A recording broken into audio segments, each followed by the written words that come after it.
Bismillah, alhamdulillah, salatu wassalamu ala rasulillah Sayyidina Maulana Muhammad ibn Abdullah wa ala alihi wa sahbihi wa man wala wa la hawla wa la quwata illa billah.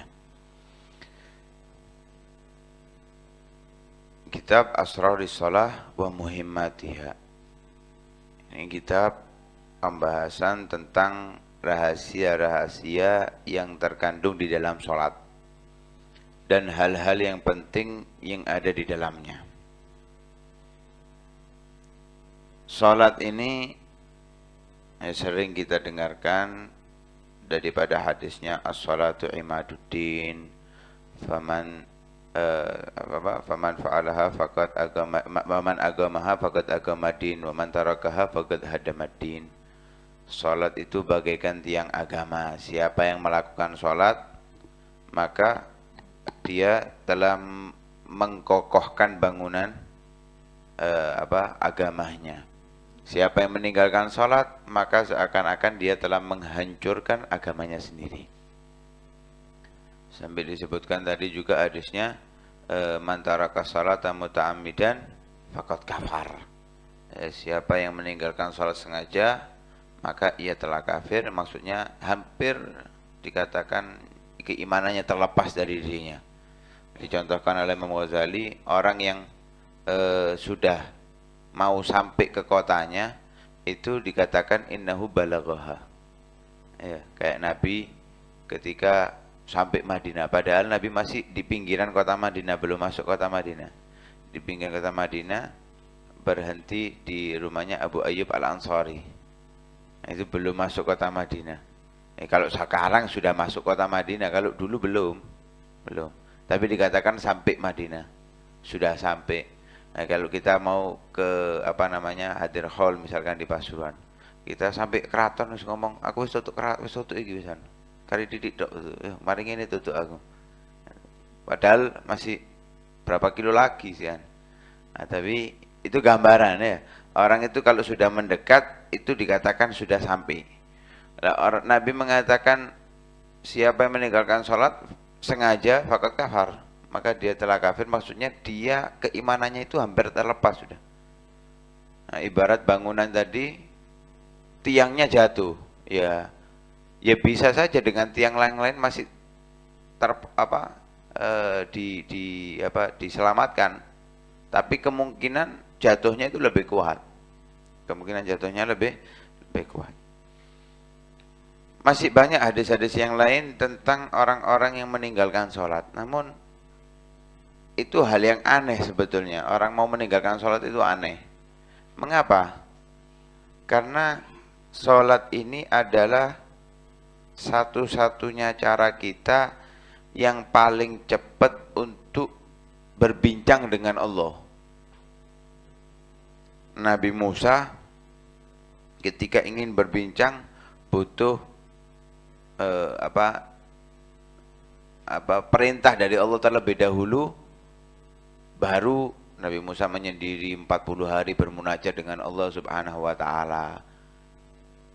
Kita dikasih kemudahan setiap hari 5 kali.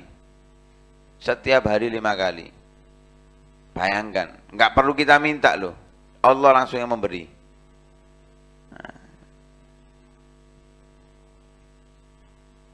Dan itu yang membedakan antara Allah, raja dari segala raja, bahkan pemilik kerajaan yang ada di dunia ini, dengan raja-raja yang ada, dengan para presiden. Itu yang membedakan.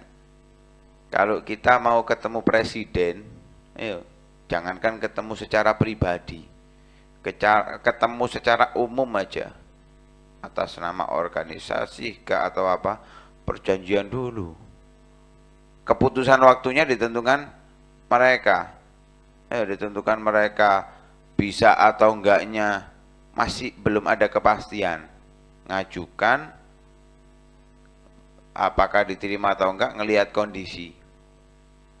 Kemudian kalau kepingin pribadi, ya pesena yang besar ya. Siapkan uang yang besar, baru bisa nanti duduk bareng dengan raja atau presiden. Tapi dengan Allah nggak perlu.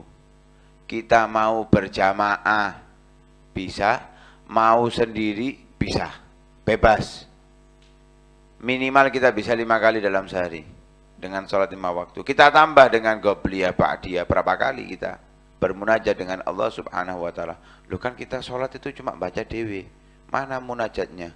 Mana jawaban Allah? Ya, kita keimanannya rendah, gak dengar, gak paham apa yang dibicarakan Allah kepada kita. Coba belajar itu di tafsir. Ketika orang sholat membaca Bismillahirrahmanirrahim, Alhamdulillahirabbil alamin. Apa jawaban Allah di situ disebutkan? Hamidani abdi wa asnaya. Disebutkan di dalam tafsir. Tafsir Jalalain atau tafsir apa di syarahnya Hasyah Sawi atau di tafsir siapa? Yang sering dipakai itu Baghawi. Disebutkan di situ. Allah menjawab dari ucapan hambanya. Kita aja yang nggak ngerti, kita aja yang nggak memahami, merasa nggak ada jawaban, tapi dijawab oleh Allah Subhanahu wa taala. Nah, karena itu ketika seseorang sholat itu seakan-akan dia langsung munajat kepada Allah Subhanahu wa taala.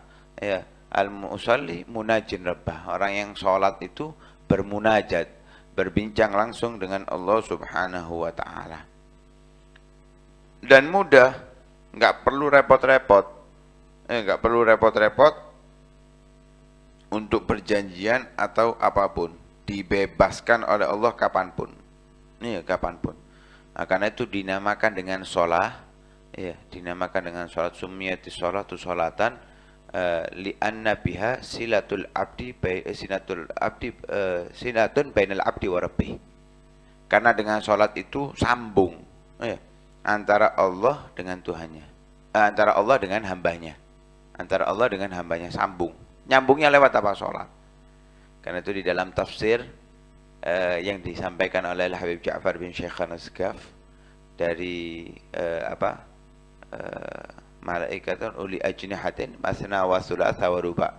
Itu ditafsirkan masna itu adalah sholat subuh, thulatha itu sholat maghrib, ruba sholat zuhur, asar dan isya. Yang maksudnya menjadi penyambung, karena malaikat itu kan tugasnya penyambung, penyambung antara hamba dengan Tuhan. Kita dapat rezeki, penyambungnya lewat siapa? Yang ngasih rezeki Allah, tapi penyambungnya siapa? Malaikat. Yang ditugaskan untuk membagi rezeki. Hujan, yang ngasih hujan siapa? Allah, tapi yang menurunkan para malaikat. Penyambung kita dengan Allah Subhanahu wa taala, para malaikat. Lah, penyambung kita secara maknawi itu adalah sholat untuk kita kepada Allah. Allah kepada kita, malaikat, kita kepada Allah adalah sholat. Itu yang ditafsirkan oleh Habib Ja'far bin Syekh An-Nasgaf.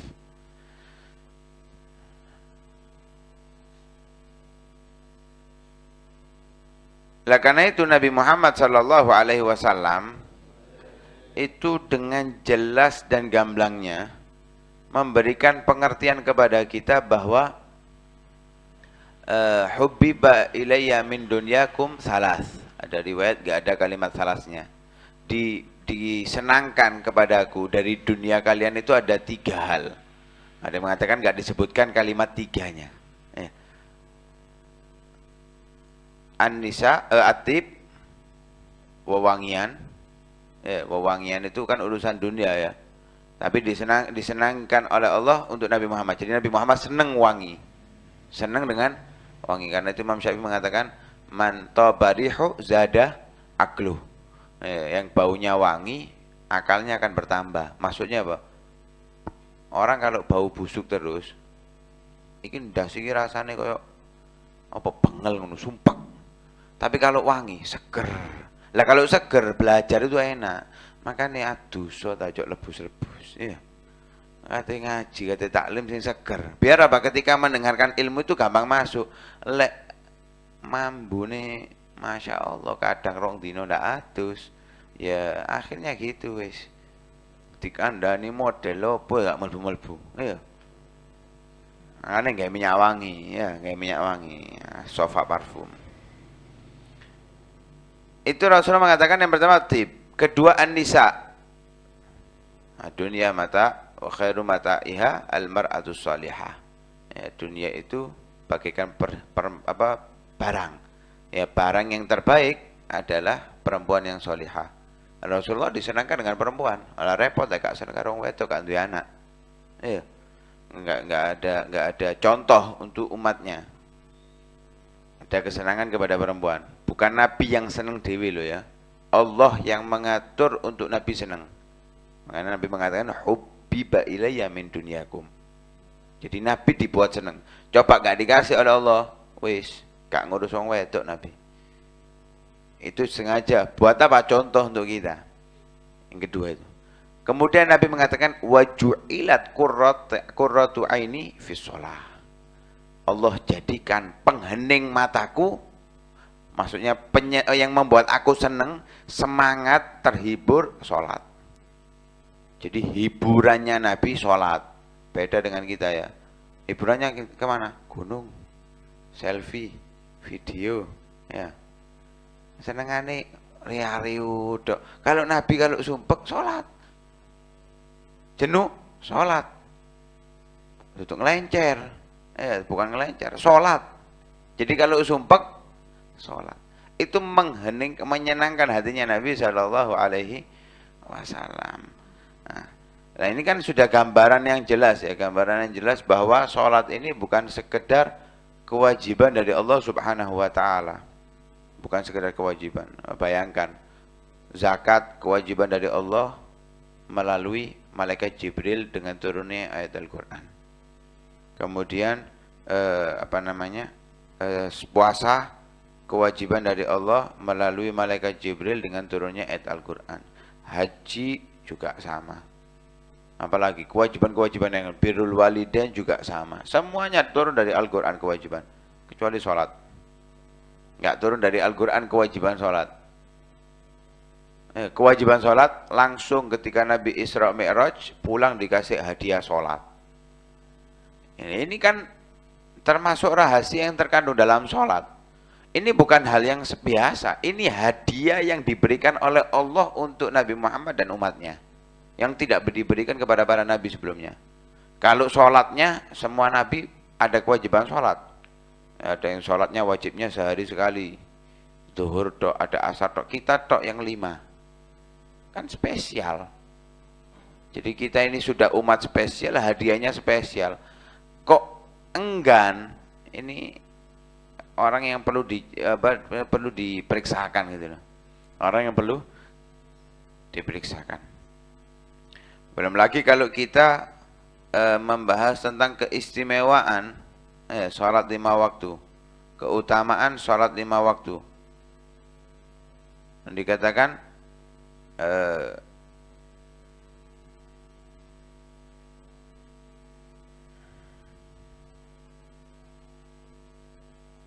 khamsu salawatin katabahunallahu alal ibad. Ada salat 5 waktu yang diwajibkan oleh Allah Subhanahu wa taala kepada hamba. Faman jaa bihinna, siapa yang melakukannya 5 waktu tersebut, walam yudayyi' minhunna syai'an istighfafan bihaqqihin, tidak menyia-nyiakan sekalipun satu pun karena merasa enteng, menganggap ringan hak kewajiban sholat itu, alah engko iso wis tak qodoi, dianggap enteng ya. Kana lahu indallahi ahdun an yudkhilahul jannah. Orang yang menjalankan dengan benar, memuliakan sholat, menghormati sholat, menghargai sholat, mengagungkan sholat, dia otomatis sudah memiliki perjanjian dengan Allah untuk dimasukkan ke surga. Nah, siapa yang tidak mendatangkan dengan sholat 5 waktu, maka dia tidak punya janji apapun dengan Allah Subhanahu wa ta'ala. Nah kalau nggak ada janji, ya bisa jadi diazab, mungkin Allah masukkan surga, mungkin ya, mungkin dimasukkan surga, masih mungkin, nggak ada kepastian. Tapi yang sering kita dengarkan, orang yang meninggalkan sholat ya kutiba ismuhu ala babin nar, ya dicatat namanya di pintu neraka. Tadi disebutkan faqad kafar, Ya, man lagi Allah wa mudayyi'un di salat lam ya'ba'illahu bi syai'in min hasanatih. Orang yang meninggalkan salat, yang menyia-nyiakan salat ketika berjumpa dengan Allah, Allah enggak menghiraukan apapun yang dia lakukan dari kebaikan.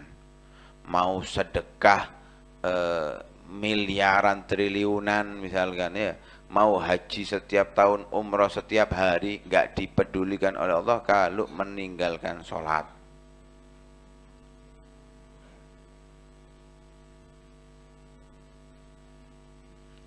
Dalam hadis yang lain, Rasul sallallahu alaihi wasallam, "Inna salawatil khamsa kafaratun lima bainahunna majtunibatil kabair." Sungguhnya salawat 5 waktu itu menjadi pelebur dosa antara salat 5 waktu selama dosa-dosa besar terhindari. Ya, selama dosa-dosa besar terhindari, dosa yang ada di antara sholat 5 waktu dihapus oleh Allah subhanahu wa ta'ala, dileburkan dengan kita menjalankan sholat 5 waktu.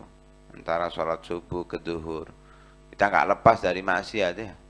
Tapi kalau itu maksiat kecil, akan dilebur oleh Allah subhanahu wa ta'ala. Bukan berarti kan aku sholat 5 waktu, wis gak apa-apa, dosa-dosa kecil. Ya, jadi gede dosa nih. Ya, kalau meremehkan dosa kecil jadi dosa besar. Nah, ya. Nah, hadis ini juga bisa diartikan orang yang menjalankan salat 5 waktu dengan benar, dia akan terhindar dari kemaksiatan.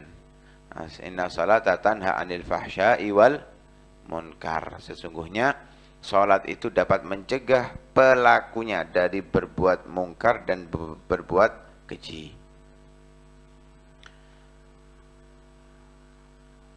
Dalam hadis yang lain Rasulullah sallallahu alaihi wasallam bersabda, "Man hafadha 'alal khamsi bi ikmali tuhuriha wa mawaqitiha kanat lahu nuran wa burhanan yaumal qiyamah."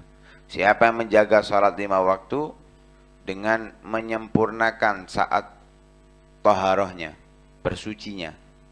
Ya, mau ketika ceboknya, ya istinjaknya, kemudian saat wudunya. Karena wudu itu berpengaruh besar di dalam khusyuknya kita dalam sholat. Nah, siapa yang wudhunya khusyuk, insya Allah sholatnya khusyuk. Lek wudhunya cepet-cepetan, ya sholatnya bakal cepet-cepetan, nggak mungkin khusyuk. Siapa menjaga sholat 5 waktu dengan menyempurnakan wudhunya dan melakukan di dalam waktunya, maka sholat tersebut akan menjadi cahaya dan menjadi bukti di hari kiamat kelak. Wa man dayya'aha husyira ma'a fir'aun wa haman. Siapa yang menyia-nyiakan salat sampai keluar waktu atau bahkan tidak salat, maka dibangkitkan di hari kiamat bersama Fir'aun dan Haman. Tahu Fir'aun kan? Orang yang jasadnya dikekalkan oleh Allah, enggak hancur, ditenggelamkan di dalam laut. Sebagai bukti inilah yang melawan Nabi Musa dan Nabi Harun dan orang yang mengaku Tuhan. Ya, seakan-akan Allah mengatakan seperti ini, Nabi Muhammad mengatakan seperti ini, orang yang nggak mau sholat itu seakan-akan dia mengaku Tuhan, nggak mau menghambakan diri kepada Allah Subhanahu Wa Taala. Kenapa? Dibangkitkan sama Fir'aun, Fir'aun pengaku Tuhan. Haman itu apa? Orang yang sebetulnya Fir'aun itu sudah mau tobat, di masa hidupnya itu sudah mau tobat, tapi dicucui karo Haman ini jadi wurung. Jadi penghalang seseorang untuk mendapatkan hidayah. Ya, dibangkitkan dengan orang-orang seperti itu. Gelem. Isiku. Orang-orang yang meninggalkan sholat, yang menyanyikan sholat seperti itu. Dan aneh gitu loh, orang yang nggak mau sholat 5 waktu itu aneh. Karena digambarkan oleh Nabi Shallallahu Alaihi Wasallam, sholat itu bagaikan sungai yang ada di depan rumah kita, ya, yang selalu kita lewati. Setiap hari kita keluar masuk dari sungai tersebut 5 kali. Kira-kira gambarannya nggak usah repot-repot seperti itu, karena mungkin kita mandi di sungai ya. Kita setiap hari mandi 5 kali. Kira-kira masih gak ada reksonan kecut agak. Gak ngira kecut. Gak pakai deodoran aman. Wong sedina ping 5 adus. Seperti itu orang yang sholat 5 waktu, kira-kira dia akan berbuat dosa? Nggak mungkin. Dihindarkan oleh Allah Subhanahu wa taala dari dosa-dosa sehingga benar-benar hatinya bersih, tubuhnya bersih dari kemaksiatan. Khususnya sholat isya dan sholat subuh. Nah, kalau dalam ayat Al-Quran kan kita diperintahkan hafidhu ala sholawati wa sholatil wusta. Jagalah sholat 5 waktu dan sholat tengah-tengah. Sholat tengah-tengah ada khilaf antara ahli tafsir. Ada yang mengatakan itu sholat subuh, ada yang mengatakan sholat asar, dan yang lebih kuat adalah sholat asar. Mengapa? Karena banyaknya orang bekerja dulu itu bekerjanya di saat sholat asar itu waktu-waktu masih kerja. Ya, kita kalau ngelihat 10 tahun yang lalu atau mungkin 15 tahun yang lalu, pabrikku gak ono sip 1, sip 2, sip 3 gak ono. Pabrik manapun kerjanya itu dari pagi sampai sore, wis. Mulai biyen kayak ngono. Ya. Kerjanya dari pagi, yaitu sesuai dari ayat Al-Quran. Al-Quran itu menjelaskan waktu siang itu waktu untuk bekerja, malam untuk ibadah. Saiki ndak. Ono sip 1 jam 7 sampai jam 4, sip 2 jam 4 sampai jam piro? Oh, ora sapal sing kerja nang pabrik. Mulai ketemu sampai jam 8. Nauzubillah min dzalik ya. Waktunya semuanya diatur. Diatur semuanya. Lah, ini gambaran Nabi mengatakan dalam ayat Al-Quran itu hafidhu ala sholati wa sholatil wusta. Sholat wusta itu asar menurut pendapat yang kuat karena memang waktu orang sibuk, banyak orang lalai. Lah, yang dikhawatirkan oleh Nabi bukan sholat asarnya lagi sudah. Kenapa? Pulang masih mungkin bisa melakukan. Tapi kalau sudah sholat isya dan subuh, ini yang repot. Karena itu Nabi mengatakan bainana farkun ma bainana wa bainal munafikin syuhudul atamati was subhi la yastati'unahuma. Yang membedakan antara kita dan orang munafik itu sholat isya dan sholat subuh.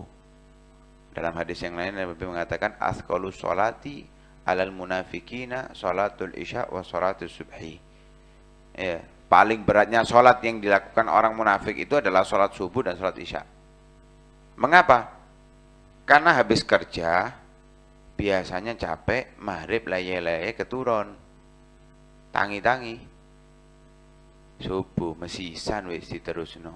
Ndak sholat isya, ndak sholat subuh, nggak gampang kok dikodoi iso. Ya, dikodoi. Ini orang yang mentadi sholat. Memang berat bagi orang munafik sholat isya.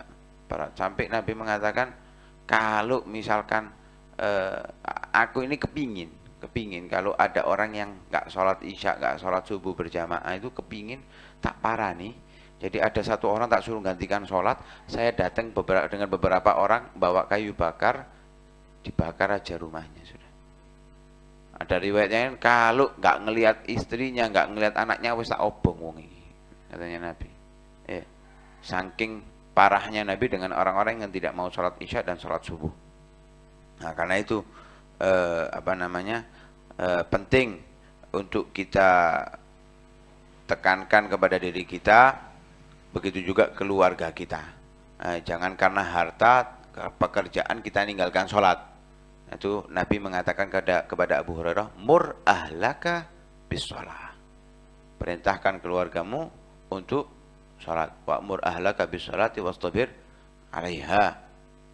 Fa innallaha ya'tika birrizqi min haitsu la yahtasib. Enggak usah khawatir rezeki. Karena Allah yang akan memberikan rezeki kepadamu dari sekiranya kamu tidak mengira. Kadang orang gara-gara pekerjaan enggak sholat, enggak jumatan. Ini bahaya. Ya bahaya, enggak sholat, enggak dipikir kalau dia bekerja terus dia bisa menghasilkan rezeki gitu. Belum tentu. Sholat yang benar pasti rezeki akan datang. Pasti rezeki akan datang. Karena itu jangan sampai karena kita bekerja sampai meninggalkan sholat. Karena pekerjaan itu tidak akan membawa berkah kepada kehidupan kita. Tapi sholat yang kita lakukan dapat mendatangkan rezeki dan itu lebih berkah daripada yang kita usahakan dari pekerjaan kita. Wallahu a'lam.